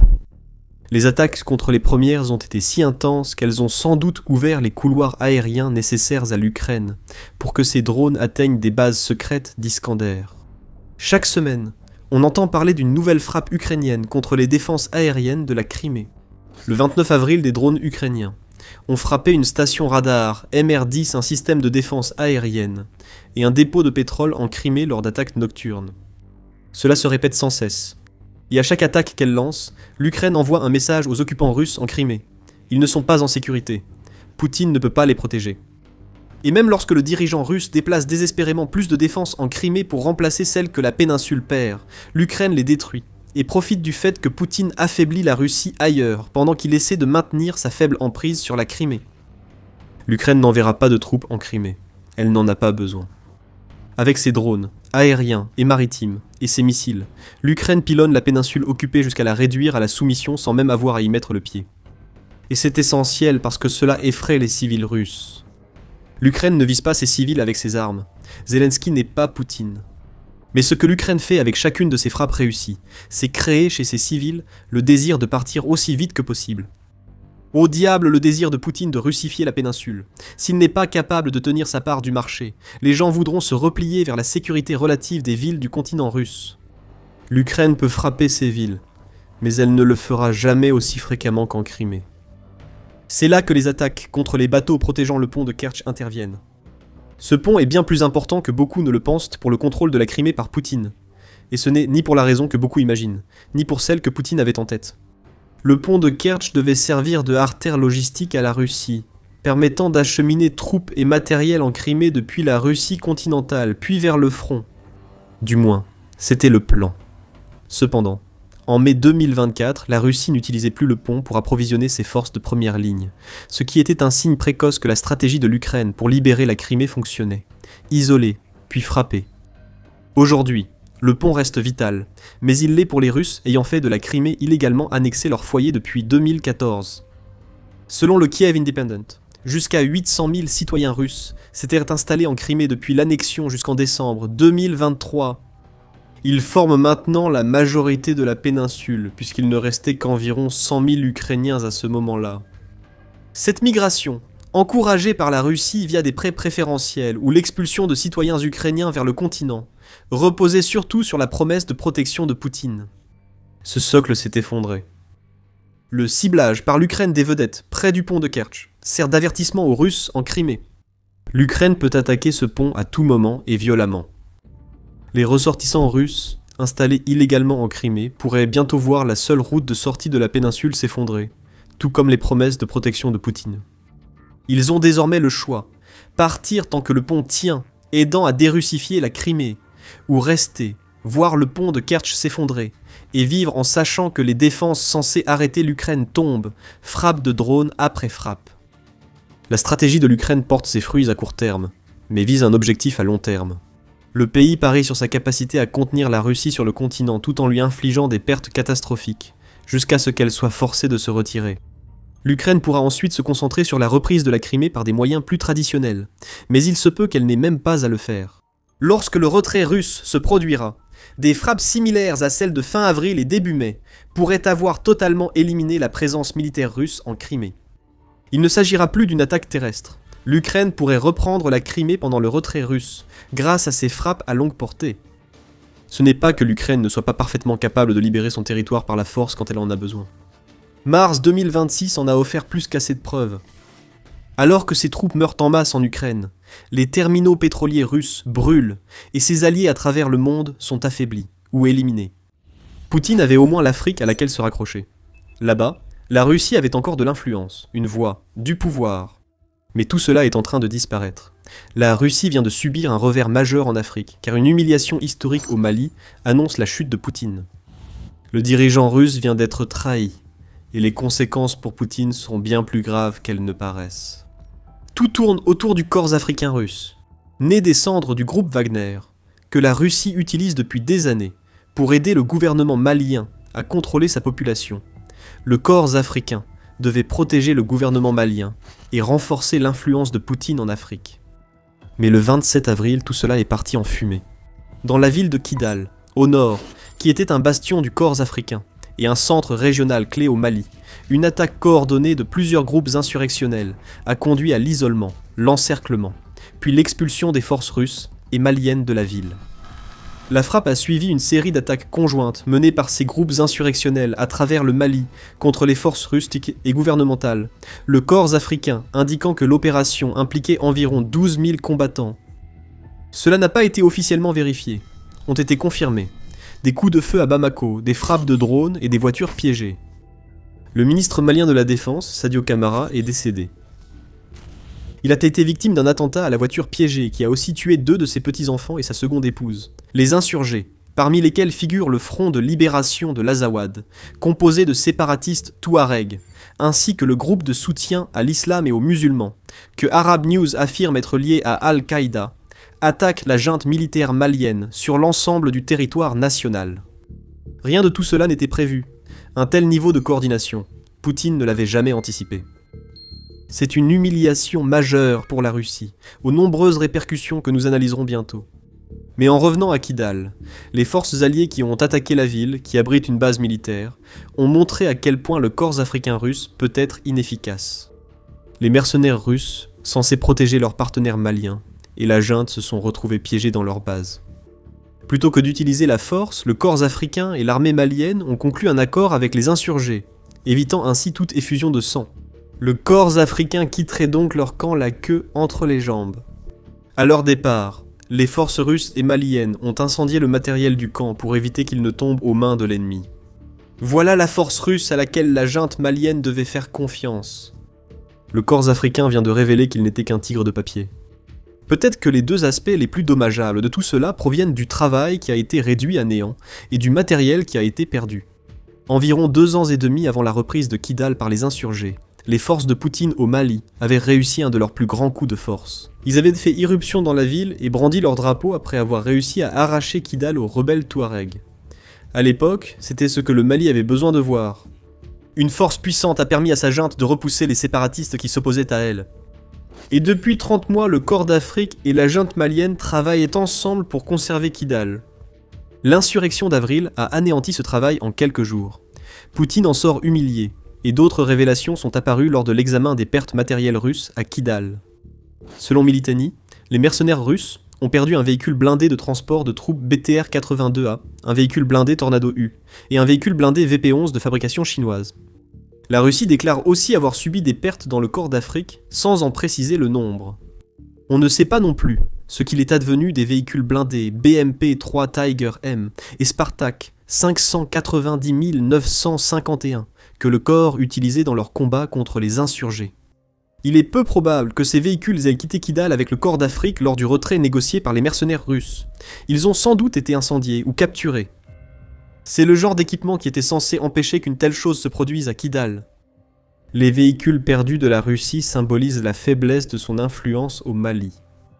La junte malienne aurait pu anticiper cela si elle n'était pas aussi focalisée sur sa coopération avec la Russie pour préserver son pouvoir. En juillet 2024, cette junte a eu un avant-goût de ce qui arrive quand des mercenaires russes se frottent à des combattants touaregs. Les mercenaires, membres du groupe Wagner qui s'est transformé en Corps d'Afrique, ont perdu, lourdement. Des dizaines sont morts dans une bataille contre les Touaregs près de la frontière algérienne, ainsi que plusieurs membres de la junte. C'était un signe, la protection russe ne vaut pas ce que Poutine prétend. Ulf Leising, analyste à la fondation Konrad Adenauer au Mali, affirme que l'événement de Kidal représente un échec cuisant pour la Russie. Les Russes étaient là pour améliorer la sécurité. Ils disaient atteindre leurs objectifs, mais maintenant, ils partent de façon très humiliante, explique Leising à Radio Free Europe Radio Liberty. Ils laissent derrière eux des stations de drones entières, comme le Corps africain. La Russie a beaucoup prétendu, mais finalement échoué, ajoute-t-il. Le Corps africain a été paralysé au Mali. Maintenant, la Russie fait tout ce qu'elle peut pour limiter les dégâts. Le Washington Post a rapporté que le chef de la junte malienne avait rencontré l'ambassadeur russe au Mali, Igor Gromyko, pour discuter des prochaines étapes le 28 avril. La Russie a qualifié l'insurrection de tentative de coup d'État, tandis qu'Assimi Goïta, chef de la junte malienne, est apparu pour la première fois depuis la chute de Kidal, cherchant à afficher sa force. Lors d'une allocution télévisée après la réunion, il a déclaré que les opérations militaires continueraient jusqu'à la neutralisation totale des groupes armés et le rétablissement durable de la sécurité dans l'ensemble du pays. C'est bien beau de menacer de ce genre d'action, mais l'image de ce qui vient de se passer ne joue pas en faveur de la junte malienne. Elle vient tout juste d'être chassée d'un bastion régional clé par les mêmes groupes armés que Goïta affirme bientôt neutraliser. Ce n'est pas une bonne image, surtout quand la junte a évacué avec des mercenaires russes. Quant à la Russie, elle ne dit pas grand-chose. Le ministère des Affaires étrangères russe a qualifié l'attaque de tentative de coup d'État, confirmé des victimes, mais donné peu de détails sur l'implication de la Russie. Les blogueurs militaires russes n'ont pas été aussi discrets, rapporte le Guardian. Ils essayent de féliciter le Corps d'Afrique pour avoir minimisé les pertes subies par la junte au pouvoir au Mali. Cela ressemble davantage à une opération de gestion de crise qu'à un reflet fidèle de ce qui s'est passé lors de 3 jours de combat, qui ont coûté à la Russie un point d'appui dans l'une des villes les plus stratégiques du Mali. La réalité, c'est que la Russie vient d'être humiliée sur la scène africaine. Et cette humiliation est bien plus profonde. Ce qui paraît être un simple cas de mercenaires russes expulsés d'une ville nuit, en réalité bien plus à Poutine, qu'il ne voudrait vous le faire croire. Les conséquences de ce qui vient de se passer vont être énormes, et nous allons vous dire lesquelles. Mais avant cela, c'est pour cette raison que nous faisons The Military Show, pour expliquer comment le pouvoir fonctionne réellement. Si vous êtes nouveau sur la chaîne, abonnez-vous pour ne rien manquer de ce qui arrive. Pour comprendre pourquoi ce qui s'est passé au Mali a nui à Poutine, il faut analyser ce que représentaient les opérations de l'Africa Corps pour la Russie. Le Mali était censé être un bastion et un terrain d'essai pour la Russie en Afrique. Le pays paraît souvent n'être qu'un point sur le radar géopolitique mondial. Vous entendez peut-être parler de tentatives de coups d'État ou d'attentats terroristes de temps en temps, mais le Mali est loin d'être un acteur majeur sur la scène mondiale. Depuis des années, le Mali est au cœur d'une lutte de pouvoir entre la Russie et l'Occident. La Russie semblait avoir pris le dessus dans cette lutte. En remontant à 2013, le gouvernement malien était euphorique lorsque les soldats français sont arrivés dans le pays pour combattre les militants qui avaient détourné une rébellion et menacèrent de submerger le pays. 5000 soldats français ont été envoyés au Mali, et un temps, l'Occident semblait avoir gagné les cœurs maliens. Mais en 2021, le président français Emmanuel Macron a pris une décision qui a tout changé. Il a annoncé que la France retirerait la moitié de ses forces au Mali. La réaction a été immédiate. Choguel Maïga, alors Premier ministre du Mali, a reproché à la France d'abandonner le pays. Emmanuel Macron a réagi vivement, condamnant le gouvernement militaire malien, qu'il jugeait sans légitimité démocratique après 2 coups d'État en moins d'1 an. La division était évidente. Au Mali, l'opinion publique s'est aussi opposée aux soldats français, perçus par certains comme des colonialistes. La Russie a observé tout cela et a remarqué qu'il y avait une opportunité de combler un vide de pouvoir. Peu après le conflit avec la France, qu'il est apparu que la Russie proposait des mercenaires Wagner pour combler le vide laissé par le départ des soldats aux Français. De nombreux Maliens ont salué cette décision, estimant que la Russie serait plus neutre et moins impliquée dans la politique malienne, selon la BBC. Une croyance naïve, certes, mais qui a permis à la Russie de porter un coup symbolique à la France et à l'Occident, tout en renforçant son influence en Afrique. Cette approche qui consiste à faire d'une pierre 2 coups a fonctionné. L'influence de la Russie au Mali a augmenté ces dernières années. En août 2024, le Mali a rompu ses relations diplomatiques avec l'Ukraine, affirmant que des responsables ukrainiens avaient tenu des propos soutenant les rebelles touaregs. Des allégations évoquaient l'implication des services de renseignement ukrainiens dans la bataille entre séparatistes et juntes maliennes près de la frontière algérienne, isolant davantage le Mali. La Russie se frottait les mains. Le test de l'Africa Corps fonctionnait, tandis qu'il étendait toujours plus son emprise au Mali. La Russie offrait protection et main-d'œuvre. Elle susurrait des paroles mielleuses à l'oreille de la junte pour la dresser contre l'Ukraine et l'Occident, et tout cela fonctionnait. Un modèle d'expansion de l'influence russe en Afrique semblait émerger, reposant sur la force de l'armée russe et de ses groupes de mercenaires. Mais sous toutes les manigances de Poutine, il y avait toujours une certaine fragilité. Cela a été révélé à Kidal, où l'échec de la Russie à protéger ses partenaires maliens a créé 3 problèmes. D'abord, la Russie n'a pas anticipé l'unification des forces combattantes qui ont finalement expulsé le corps africain de Kidal. C'est un gros problème. Outre la puissance de feu et la protection, la Russie devrait pouvoir compter sur son réseau mondial de renseignement pour anticiper ce type de difficultés. La Russie n'a pas réussi à le faire au Mali. Les forces rebelles se sont coordonnées à un degré que la Russie n'avait jamais anticipé, ce qui démontre que le désir de se débarrasser de la junte malienne est si fort qu'il peut surmonter les différences idéologiques entre les séparatistes touaregs et les militants islamistes qui ont uni leurs forces. Si la force de la Russie au Mali et ailleurs en Afrique réside dans l'exploitation des divisions, alors cet exemple d'unité est la dernière chose que Poutine aurait voulu voir. Cela inquiétera Poutine, et aucune réunion de façade n'y changera rien. La junte au Mali est désormais en grande difficulté. Le groupe rebelle attaque partout au Mali, que ce soit directement, comme à Kidal, ou par des attentats à la voiture piégée et d'autres actions vues à Bamako. Le chaos peut être bénéfique pour la Russie, mais ce chaos doit finir par déboucher sur un contrôle. La Russie exerce ce contrôle à travers la junte malienne, mais ce contrôle est en train de glisser entre les doigts de Poutine, pour passer entre les mains d'une force unifiée. L'ampleur même de l'offensive pourrait suffire à renverser la junte malienne, ce qui ramènerait Poutine à la case départ dans ses tentatives d'influencer cette petite nation africaine. Mais derrière ce problème se cache quelque chose de pire pour la Russie. Nous avons dit plus tôt que le Mali était un test pour le corps africain. Ce test devait montrer que la Russie pouvait protéger toute nation africaine qui la sollicite. C'était l'intérêt de remplacer les forces françaises en cours de retrait au Mali par des mercenaires. Ne vous inquiétez pas de vous rapprocher de l'Occident. La Russie s'occupe de vous. Début 2025. La Russie a tenu cette promesse en envoyant 3 convois à Bamako, qui ont livré des véhicules blindés, des chars et d'autres fournitures. Tout cela n'était qu'une illusion de force, pas la puissance militaire qu'il fallait à la junte malienne. Lors de sa première vraie épreuve à Kidal, l'Africa Corps a échoué. Les déclarations russes sur la protection des combattants de la junte sont faibles. L'Africa Corps s'est retrouvé encerclé, puis a capitulé pour échapper à une situation difficile. Pensez à ce que cela implique pour la Russie ailleurs en Afrique. Si cette force de combat est censée établir la Russie comme la principale force de sécurité extérieure sur le continent africain, alors les autres nations que la Russie tente de séduire vont le remarquer. Et ils ne verront pas seulement l'échec de la Russie au Mali. Les dernières années sont remplies d'exemples où la Russie a promis la sécurité pour finalement échouer à protéger ses alliés. Dans le conflit Arménie-Azerbaïdjan, la Russie n'a pas assuré la sécurité promise. En Syrie, la chute du régime d'Assad s'explique encore par l'incapacité de la Russie à être à la hauteur de la puissance qu'elle prétend avoir. Même le cas récent de l'ancien dictateur vénézuélien Nicolás Maduro est un exemple d'un allié russe qui s'effondre pendant que Poutine ne fait rien pour le protéger. Et en ce moment, en Iran, qui fournit des drones à la Russie depuis que Poutine a envahi l'Ukraine, la Russie ne fait rien d'autre que de rester en retrait et de se plaindre de l'opération Epic Fuel. La Russie dispose de mercenaires et de matériel au Mali, mais ils ont échoué face à une attaque coordonnée des rebelles. La Russie se veut protectrice. Comment un pays africain peut-il encore y croire après ce qu'il a vu ces dernières années ?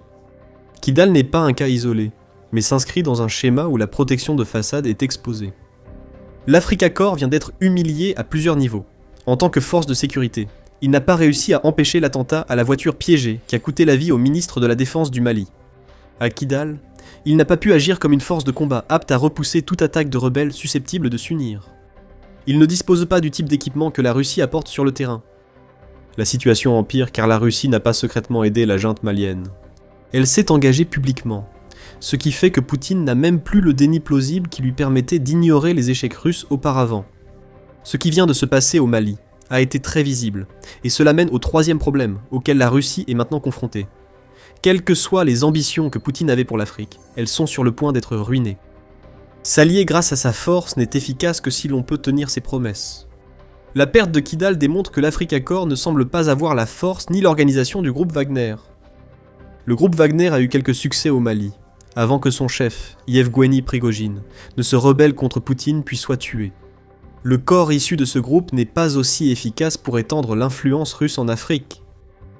Tout ce que Poutine fait sur le continent africain naît de l'opportunisme. La Russie profite des divisions ou de l'instabilité, c'est ainsi que Poutine étend son influence. Cependant, selon la fondation Carnegie pour la paix internationale, la Russie peine à rallier certains des États africains les plus stables.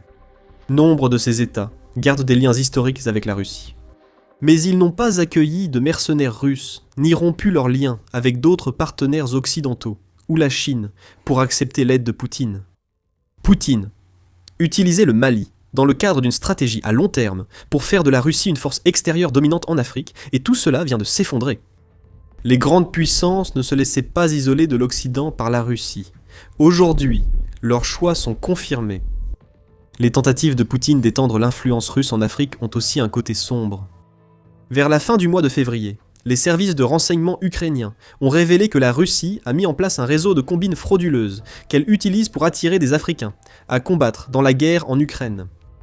Au moment du rapport, il y avait 1780 citoyens originaires du continent africain qui combattaient en Ukraine, venant de 36 pays différents du continent. La Russie a attiré ces combattants qui ne se doutaient de rien en leur promettant des emplois et des visas, pour ensuite les envoyer sur les lignes de front. Cette tromperie est possible grâce à la capacité de la Russie à s'immiscer dans des pays comme le Mali. Ajoutez à cette fraude l'effondrement du statut de la Russie comme protecteur des petites nations, et vous obtenez une combinaison dangereuse qui mène à une perte d'influence. Le Mali devait symboliser la Russie surpassant l'Occident dans une région éloignée. Après Kidal, cela pourrait déclencher un revirement total de la fortune russe en Afrique. Pour Vladimir Poutine, la seule option pour stopper l'hémorragie de la Russie est d'aider la junte malienne face à la menace rebelle. Mais comment la Russie peut-elle faire cela ? L'une des raisons pour lesquelles elle s'est révélée si faible au Mali est que la Russie ne peut pas se permettre de fournir le type d'assistance militaire dont la junte a besoin. Vladimir Poutine, absorbé par la guerre en Ukraine, a besoin de tous les soldats et équipements pour poursuivre l'invasion. La Russie a déjà perdu plus de 1,3 million de personnes et des dizaines de milliers d'unités d'équipement en Ukraine. Toute force envoyée par la Russie à l'étranger, même des mercenaires, sera affaiblie par les conséquences d'une guerre prolongée qui a déjà affaibli la Russie. L'Africa Corps Mali semble être tout ce que la junte obtiendra, et si les rebelles unis continuent sur leur lancée, on pourrait assister à une répétition de ce qui s'est passé en Syrie. Cela commence par un coup dur, puis un régime s'effondre. Enfin, la Russie perd encore un allié, et une sphère d'influence, ce qui affaiblit encore davantage les tentatives de Poutine de se présenter comme l'une des principales figures géopolitiques mondiales. Alors que l'influence de Poutine s'effondre, l'Ukraine ajoute l'insulte à l'injure en frottant du sel sur ses plaies. Le plus grand ennemi de la Russie ne cesse de gagner en influence, et il prouve chaque jour que l'unité l'emporte sur l'exploitation des divisions. Prenez l'exemple du nouveau partenariat entre l'Ukraine et le Japon. Debout devant la Douma d'État russe, le dirigeant du Parti communiste de Russie vient de lancer un avertissement sans précédent. La révolution arrive. Il y a des échos de 1917 en Russie en ce moment, alors qu'un événement majeur est en train de se produire dans le pays. C'est ce que Poutine craignait le plus. Les gens se retournent contre lui. Les tsars d'autrefois viennent le hanter. Et tout ce que Poutine peut faire, c'est essayer de nager à contre-courant de la marée montante qui menace de l'emporter. La révolution arrive. C'est ce qu'a averti Gennady Zyuganov, le vétéran dirigeant du Parti communiste russe, lors de la séance plénière de la Douma d'État, qui est la chambre basse du Parlement russe. Ces propos, acérés, précèdent les élections de septembre, tandis que Zyuganov se ferait habilement un chemin parmi les pièges de la politique russe moderne. Nous faisons tout notre possible pour soutenir Poutine, sa stratégie et ses orientations politiques. Mais vous, le gouvernement, n'écoutez pas, a déclaré Zyuganov dans des propos semblant plus favorables à Poutine qu'en réalité. Poutine, c'est le gouvernement, ce sont ses proches qui échouent. Zyuganov rejette la faute sur Poutine tout en prétendant, à tort, que ce n'est pas sa faute. En effet, Zyuganov l'a montré en critiquant plus le gouvernement et en avertissant qu'une révolution est en marche. Si le gouvernement n'adopte pas d'urgence des mesures financières, économiques et autres, à l'automne, une répétition de 1917 nous attend. Nous ne pouvons pas laisser cela se reproduire. Prenons des décisions, a tonné Zyuganov. C'est un appel aux armes. Zyuganov ne fait pas partie du parti Russie unie de Poutine. Il fait partie de l'opposition. Même s'il modère ses propos pour éviter la colère de Poutine, ce que dit Zyuganov ici est simple. Les politiques bellicistes de Poutine échouent. Un changement a été nécessaire, la révolution approche. Les échos de 1917 vont vraiment inquiéter Poutine. C'est un homme qui aime faire référence à l'histoire, même s'il déforme les événements du passé. Mais même lui ne peut pas nier que ce qui s'est passé en 1917 est quelque chose qu'il ne voudrait jamais voir se reproduire. 1917 fut l'année de la révolution russe. En fait, il y en a eu deux. La première a renversé le gouvernement impérial russe, et la seconde a mis les bolcheviks au pouvoir. Ces révolutions ont éclaté alors que la Russie subissait de lourdes pertes humaines pendant la Première Guerre mondiale, entraînant des difficultés économiques et poussant de nombreux Russes à s'interroger sur leur engagement dans ce conflit. Les lourdes pertes au front, la crise économique, l'incompétence des dirigeants et la haine envers l'élite financière et politique ont créé une tempête qui a transformé la Russie à jamais. Nous simplifions ici, mais tout cela semble très familier, n'est-ce pas ? Zyuganov a rapidement évoqué les parallèles lors d'un discours à la Douma le 15 avril, affirmant que la structure sociale actuelle de la Russie n'est pas adaptée au pays. Nous avançons vers une impasse avec notre capitalisme oligarchique. Il refuse d'investir dans notre victoire, nos enfants et les familles nombreuses. Encore 600 000 personnes sont mortes l'année dernière. Nous glissons dans une impasse d'un point de vue socio-économique. Ce taux d'intérêt, cette politique, ce financement, a déclaré Zyuganov dans son discours. Encore une fois, aucune critique directe de Poutine. Mais c'est la société de Poutine qui était mise à nu sous le microscope de Zyuganov. Les oligarques, la corruption, la version déformée du capitalisme que Poutine a passé un quart de siècle à plier à sa volonté, mènent à un effondrement économique et à des pertes de guerre extrêmes comme la Russie en a connu en 1917. Le tsar des temps modernes est aveugle aux besoins de son peuple, caché dans son bunker d'ivoire, amassant ses milliards pendant que son pays brûle. Quiconque prête vraiment attention saura que Zyuganov tente de provoquer. En fait, un événement survenu quelques semaines seulement, avant qu'il ne prononce son discours incendiaire, a mis en évidence ce qu'il cherchait à accomplir avec ses propos sur la révolution. Nous y reviendrons. D'abord, la rhétorique du chef du Parti communiste sur l'économie russe est indéniablement fondée. Les appels de Zyuganov à un soutien accru au président Poutine sont en réalité une critique voilée de la situation que Poutine et son invasion de l'Ukraine ont créée en Russie. L'homme qui promettait la stabilité au peuple russe n'a apporté que le chaos depuis plus de 4 ans. Après la croissance en temps de guerre en 2023 et 2024, cette dernière année, ayant vu la Russie bénéficier d'une croissance du produit intérieur brut, ou PIB, de 4,3%, l'économie russe a commencé à décliner en 2025 ans. La croissance du PIB n'était que de 1%, bien en dessous des prévisions. Une baisse à 0,8% était prévue en 2026, avant que la manne pétrolière, qui est une conséquence indirecte de l'opération Epic Fury en Iran, ne pousse le Fonds monétaire international à relever ses prévisions à 1,1%. Ce n'est toujours pas bon. Il y a beaucoup plus de fissures sous la surface, ainsi que de nombreux signes visibles indiquant que l'économie russe va aussi mal que le suggère Zyuganov. Et puis il y a la mort. Encore 600 000 personnes sont décédées l'année dernière, a révélé Zyuganov. Beaucoup de ces morts se trouvent en Ukraine, sacrifiés pour une guerre qui, selon l'Ukraine, a coûté à la Russie plus de 1 325 000 morts et blessés au cours des 4 dernières années. Encore une fois, les parallèles. Des problèmes économiques et des pertes massives d'une guerre bien au-delà des attentes russes. C'est 1917 encore une fois, et il semble que Vladimir Poutine ne puisse rien faire pour y remédier. C'est l'impasse où Vladimir Poutine a mené la Russie. Guennadi Zyuganov pense savoir ce qui va arriver, comme le montre un discours prononcé quelques jours avant ses remarques à la Douma d'État russe. Le 10 avril, Guennadi Zyuganov a lancé un appel plus direct aux électeurs russes, qui devrait servir de base à la révolution qu'il pense voir arriver. Cette fois, il a pris tout le monde de court avec des commentaires sur l'état de la société russe que Poutine a créé. En s'adressant au peuple russe et aux autorités du pays, Zyuganov a déclaré que si les autorités n'offrent pas aux électeurs la possibilité de corriger la situation par leur vote en septembre, elles condamneront le pays à la défaite. Mais selon lui, la Russie a désormais 2 options, capitalisme et guerre, ou socialisme et justice. En dehors de la politique, Zyuganov affirme clairement aux Russes que la Russie de Poutine ne fonctionne pas. Un retour au communisme n'est peut-être pas la solution. Zyuganov le souhaite pour des raisons évidentes, mais sans changement, la Russie est vouée à la défaite en Ukraine et à l'effondrement intérieur. Pour ajouter du piquant aux avertissements de Zyuganov, le leader communiste a aussi affirmé que la Russie se plaçait en position idéale pour devenir la prochaine cible des États-Unis. En mars, Zyuganov a évoqué l'éviction de Nicolás Maduro au Venezuela par les Américains et leurs actions en Iran comme signaux d'alerte pour la Russie. Nous serons les suivants. Regardez la stratégie de Trump.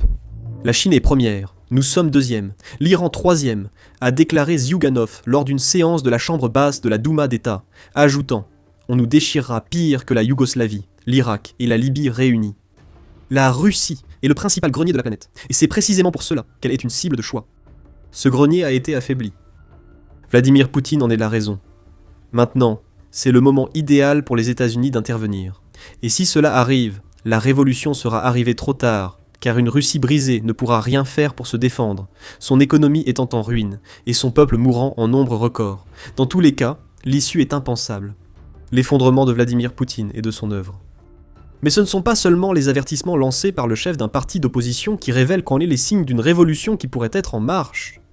Vladimir Poutine révèle sa faiblesse, se met en colère et accuse d'autres de la crise économique qu'il a causée. Mais avant d'aller plus loin, ceci est un petit rappel. Vous regardez l'émission militaire. Nous vous apportons toute la vérité derrière les gros titres. Alors assurez-vous de vous abonner si vous voulez garder une longueur d'avance. Maintenant, les propos de Zyuganov pourraient être considérés comme les élucubrations d'un homme qui a tout intérêt à voir Vladimir Poutine perdre le pouvoir. Il dirige un parti d'opposition, mais le moment n'est pas anodin. Zyuganov a sauté sur l'occasion parce que Vladimir Poutine affiche lui-même un niveau de faiblesse que nous n'avons jamais vu à aucun autre moment pendant ces plus de 4 ans d'invasion de l'Ukraine. Le 15 avril, alors que Zyuganov demandait aux autorités russes de jouer franc jeu, Vladimir Poutine réprimandait les principaux responsables économiques russes. La contraction économique observée dans le pays était inacceptable, a déclaré Vladimir Poutine, et il fallait agir. Personne n'aurait osé dire à Vladimir Poutine qu'il n'y avait rien à faire. Tout ce qui favorise la révolution découle directement du bellicisme de Vladimir Poutine. C'est la faute de Vladimir Poutine si la Russie est plongée dans une guerre qui, selon le service d'action extérieure de l'Union européenne, coûte au pays 250 milliards d'euros, soit environ 293 milliards de dollars chaque année. Bien plus de 1000 milliards de dollars gaspillés dans un conflit que la Russie ne gagne pas. Les remontrances de Vladimir Poutine envers ses responsables ont peu de poids. La Banque centrale de Russie a déjà réduit les taux à 14,5% dans le cadre d'une campagne visant à stimuler la croissance par l'emprunt. 14,5% reste tout de même un chiffre impressionnant, et les baisses constantes du taux d'intérêt de base en Russie, qui était encore à 21% en mai 2025, suscitant des inquiétudes quant à de nouvelles flambées de l'inflation. En décembre 2025, l'illusion, volontaire ou non, de Vladimir Poutine sur son rôle dans le déclin économique russe a aussi été révélée. Vladimir Poutine a décrit le ralentissement économique comme le prix à payer pour préserver la qualité de l'économie et les indicateurs macroéconomiques. Que signifie cela ? Quelle qualité de l'économie ? Ce pays subit des gels d'embauche, une lourde dette extérieure, aucune réserve monétaire et une voie de redressement désormais presque inexistante. Et la réaction de Poutine, c'est de réprimander les responsables qui ne peuvent pas dire aux dirigeants russes qu'ils sont dans cette situation parce que c'est Poutine qui les y a mis. On fait l'autruche. Si Zyuganov a raison, cette tête va être coupée par une révolution imminente. Le vrai problème pour Poutine, c'est celui-ci. Il peut croire que le soulagement temporaire apporté par l'opération Epic Fury et la fermeture du détroit d'Ormuz pourrait suffire à régler les problèmes économiques de la Russie. Cette vision poussera Poutine à devenir le protagoniste d'un récit révolutionnaire marquant l'histoire russe, aux côtés des révoltes de 1917. L'économie russe profite effectivement d'une légère hausse, grâce à l'augmentation des prix du pétrole due à la guerre en Iran. Nous ignorons à quel point la Russie profite de la hausse du pétrole. Le pays applique une fiscalité pétrolière complexe avec un mois de décalage, donc les chiffres officiels de mars ne sont pas encore publiés par le Kremlin. Nous avons quelques indicateurs. En mars, selon le Financial Times, la Russie gagnait 150 millions de dollars de plus par jour grâce au pétrole. L'Institut de Washington ajoute: les conséquences de la guerre en Iran ont permis au pétrole russe d'être vendu autour ou au-dessus de l'objectif de 59 $ par baril que le Kremlin a fixé dans son budget 2020. Le pétrole russe valait environ 40 $ le baril à cause des sanctions occidentales. Poutine considère cela comme une bouée de sauvetage lui accordant plus de temps pour chercher comment redresser l'économie, que Zyuganov juge au centre de la révolution à venir. Mais en réalité, la manne pétrolière ne fait que masquer les fissures. Ce n'est pas une manne aussi grande qu'on croit. L'Ukraine s'attelle à détruire les exportations pétrolières russes pour empêcher Poutine de profiter autant qu'il le voudrait de la crise au Moyen-Orient. Al Jazeera rapporte qu'en mars et avril, les frappes ukrainiennes ont fortement réduit les exportations de pétrole russe, compensant la hausse des prix. En mars, les ventes de pétrole brut russe ont baissé de 300 000 barils par jour, et celles de produits raffinés de 200 000 barils. Même le papier s'est décollé, ce qui nous permet d'entrevoir à travers les fissures du mur russe ce qui se prépare sous la surface et mènera à la révolution. Les difficultés structurelles qui existent au cœur de l'économie russe sont en train d'être révélées, et un signe auquel nous pouvons prêter attention vient des entreprises du pays. Le 21 avril, le Moscow Times a rapporté que les entreprises russes gèlent les embauches, alors que la demande pour leurs services diminue. C'est selon la Banque centrale de Russie, qui affirme que 64% des entreprises qu'elle a interrogées disent ne pas prévoir de modifier leurs effectifs en 2026. Le recrutement massif a diminué, et des licenciements menacent 14% des entreprises russes. Bonne nouvelle pour le russe moyen. Les salaires vont augmenter de 10 à 15% d'ici la fin de l'année. Réfléchissez quand même à ce que cela signifie. Le gel des embauches signifie moins d'emplois disponibles, ce qui conduira inévitablement le Kremlin à essayer de diriger davantage de personnes vers l'armée. La hausse des salaires ne signifie pas grand-chose pour les chômeurs ou les licenciés, ce qui entraîne une vague de colère parmi les Russes ordinaires face à la situation dans laquelle l'effondrement de l'économie de leur pays, qui est entièrement le résultat de la guerre de Poutine, les a placés. Encore une fois, on retrouve des échos de 1917 vivre dans la pauvreté ou aller mourir à la guerre. Aucune de ces options n'est bonne pour le peuple russe, et, plus haut dans la chaîne économique, les signaux d'alarme se multiplient, montrant que la Russie est au bord d'une révolution et d'un effondrement financier. À la mi-avril, alors que Zyuganov prononçait son discours enflammé, Fortune rapportait que le ministre du développement économique russe, Maxime Rechetnikov, désignait les réserves de la Russie en criant à Poutine d'y prêter attention. Lors d'une conférence en avril, Rechetnikov a affirmé que la Russie avait pu faire face à la pénurie de main-d'œuvre et à la hausse des salaires grâce à ses importantes réserves soutenant ses entreprises. Nos registres montrent que ces réserves sont presque épuisées. La situation macroéconomique est bien plus difficile, a déclaré franchement Rechetnikov à la conférence. Après des années de dépenses de guerre, la cagnotte est épuisée. Il n'y aura plus d'aide ni de renflouement pour les entreprises russes, désormais livrées à elles-mêmes, d'où les gels d'embauche. Et cela va empirer, car la baisse des réserves poussera Poutine à chercher des fonds ailleurs pour continuer son invasion. Davantage d'impôts, puisant encore plus d'argent dans les services sociaux. Le peuple russe verra sa société s'affaiblir pour financer une guerre qui tue des centaines de milliers de leurs concitoyens chaque année. Ajoutez un autre ingrédient au chaudron de la révolution. La situation de la dette de la Russie n'est pas meilleure. En février, la dette extérieure de la Russie a atteint près de 62 milliards de dollars, un record en 20 ans, selon le ministère des Finances. La dernière fois que la dette extérieure de la Russie a dépassé 60 milliards de dollars, c'était en janvier 2006. Si l'on combine la dette extérieure publique et privée, les chiffres sont encore plus mauvais. La Banque centrale de Russie évoque une augmentation de 10,4% en 2025, portant la dette totale à 319,8 milliards de dollars. Vladimir Poutine a fait bonne figure face à cette situation. Il dit que la dette publique russe, à 17,7% du PIB, était parmi les plus faibles. Mais la réalité est différente. La dette grimpe, les réserves baissent, et les entreprises russes cessent de créer des emplois. Tout cela s'ajoute au mécontentement qui a poussé Zyuganov à évoquer 1917. Quant à Poutine, il ne pourra pas échapper au mécontentement encore longtemps. Son taux d'approbation chute en flèche. Le 24 avril, Sky News a indiqué qu'un sondage du Centre russe de recherche sur l'opinion publique montrait que la popularité de Poutine diminuait pour la 7e semaine d'affilée. La cote était de 73,3% au début du mois de mars. Maintenant, elle est en chute libre. 65,6% est la note la plus récente, et il y a de fortes chances que ce pourcentage continue de baisser. Encore plus dévastateur pour Poutine, ce sont ses taux d'approbation les plus bas depuis le début de l'invasion de l'Ukraine. Et il y a une autre nuance à ces chiffres. À quel point pensez-vous que le Russe moyen va être honnête au sujet de son dirigeant autoritaire, qui a l'habitude de réprimer quiconque ose s'exprimer à son sujet ? Le fait que les taux soient tombés à 65,6% indique que de plus en plus de personnes trouvent le courage de dire à Poutine ce qu'elles ressentent après 4 ans de guerre. Mais combien d'autres disent qu'ils approuvent sans vraiment le penser ? Le point le plus bas enregistré en 4 ans est déjà assez grave.